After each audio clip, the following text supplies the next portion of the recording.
thanks for tuning in. This is optibotimus finished with another video review. And today we're going to be taking a look at the new Transformers Prime Beast Hunters Deluxe class Windrazor. Now, this is part of the Abominus set, and this is the upscaled Cyberverse figure for the most part. That whole dreaded upscaling of Cyberverse figures into deluxe size is starting, and honestly, I don't mind it at all. As you can see, it lists that it only has 5 steps to transform this, which is perfect. For the longest time, Transformers were getting very complicated, and as a collector, I didn't mind it all that much. But what it in turn did was turned a lot of kids off to the toys. They would get it, not be able to transform it, and not play with it for very long. This allows kids to actually play with it and use it like we did as collectors when we were kids. I mean, a lot of people forget that our G1 Transformers were simple transformations. They had like 5 steps as well. Optimus Prime, you flip down his legs, you fold his feet forward, you rotate his arms, you flip around his head. That's it. That's like 4 or 5 steps. So I love what they're doing with these. And while these may not necessarily appeal to collectors,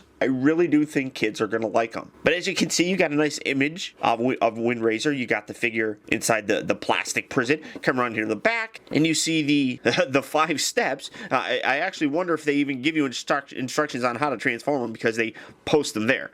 But you got his dragon mode thing as well as his robot mode. And a lot of people ask if, at BotCon, if these Predacons will be able to combine to form Abominus. And the answer that Hasbro gave us was basically, that'd be cool, wouldn't it? And that was it.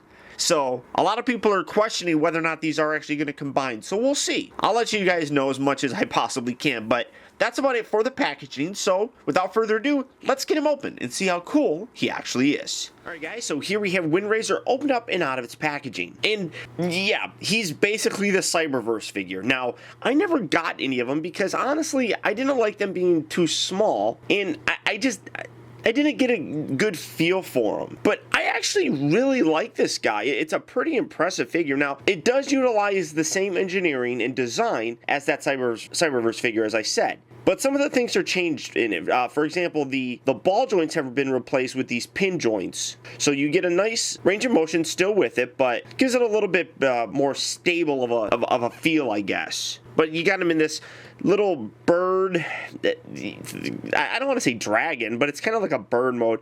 He does have the wings that can go out. Like I said, I don't know if the Cyberverse one had this, but I would imagine that it probably had something similar like that, but you got that. Now, as part of the transformation, you would bring these down. That's one of the steps. For me, I kind of like leaving them down just in general, because then you can bring the arms down and you can have them flap, I guess, but the actual proper transformation has them all the way up like this, but you can't really bring them down. I mean, you can rotate them, but you're not going to do too much with it. So really nice though. I do actually really like this, and I will say that I really do think that despite the fact that this doesn't come with any instructions on combining all these figures into Abominus, I honestly do think that they will. For example, when you look at the head here, you can see that it has a rounded opening. Zoom in so that you can see that. You can see where the inner part of the mouth is rounded. So you can take a weapon and put it in there.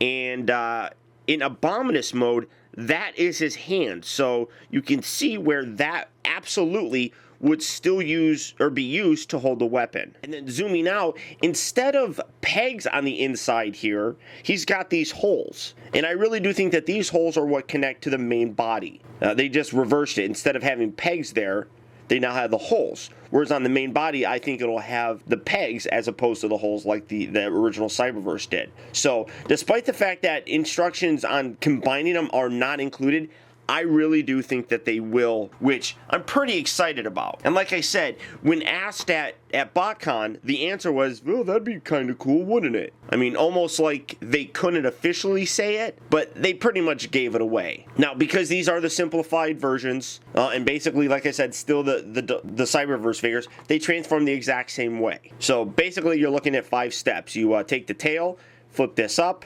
there's 1. Straighten these legs down, fold these down to create his legs, that's 2. Fold this in and rotate this down. There you have 3. Then I guess you take this, pop this down. I guess that's 4, and then you bring this up, and that's 5. And well, maybe that's not even 4 and 5. Maybe rotating the arms down is 5. But this is the robot mode form, and it's actually pretty nice. It's simple. And I mean, I don't think collectors are going to like this beyond the fact that you can combine them, but I think kids are absolutely going to love it. You can play with this and transform them very quickly and keeping that illusion when you're playing with the toy. Absolutely wonderful. And I don't think it looks all that bad just in general. I mean, it's kind of cool looking. Now, his articulation is much more limited. The head doesn't rotate. It's locked into place, and he doesn't bend at the elbows. But beyond that, it's not bad.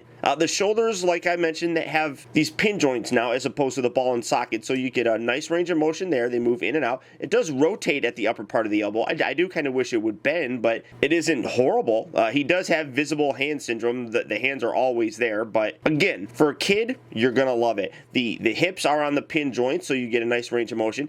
I don't want to say that they have knees, but you can kind of bend this. It's almost like he has a double knee here. This is where his knee typically would be, and that doesn't move or anything. So I do wish that would move, but in keeping them simple, that's not bad. And then you can kind of get I guess, good pose with them. No, not really. It's gonna flop around, so it's not bad, but it's perfect for a kid. A kid is I really think that they're gonna love these. Now, he does come with a mace accessory that you can have him hold in either hand, or if you wanted to, you could have them hold it like this. Dude, you got a peg right there, so I don't know why you would want to do that. Maybe all these weapons do combine. I think I remember seeing somewhere where the Cyberverse weapons actually could combine, so I'm guessing maybe that's the case as well here. So this is his regular mode, or his regular weapon mode, and then when you combine them to Abominus, they combine into something else. But really fun. I mean, as an adult collector, like I said, I think the appeal would probably be the combined mode. But these really aren't meant for adult collectors, I don't think. These are just meant for kids to want to play with them and really lead them into appreciating Transformers more. And that's what I really do like. And simple Transformers such as G1 toys is what made us adult collectors love these. So I love Hasbro going back and doing this. They are still giving us the generation figures. They're still going to give adult collectors their toys. They just need to give something more to kids. Now, for comparison, here's the classic Starscream, so you can see that they scale very nicely with one another. And now for the transformation back again, very simple. You were taking the head, detaching this, rotating the tail down, rotate this, push this piece all the way through. That'll lock into place. That'll just sit right there. Oh, and then you have the head that's on a little pin joint as well, which makes sense for the hand mode or arm mode. Rotate this out, fold these wings out like so. Do that here. Rotate this down, spin this around. And there's actually some decent paint applications on here. You can see that he's got some gold. I mean, it's mostly this yellow, purple, and green, but you got some gold painted right here on his talons. You got some on his beak, and then on his face. I didn't even show this. I should have showed you a little bit better. His face has this nice gold paint on it with red painted eyes. So there's some nice paint jobs on here, but I really like the guy. I think he's a cool looking toy and perfect for what he's meant for, which is for kids. So yeah, guys, if you're interested in him, definitely I would consider picking him up. And as I said, as an adult collector, I'm really curious to get Abominus. But really, that's about it. So once again, I want to thank you guys for tuning in. This has been Optibotimus.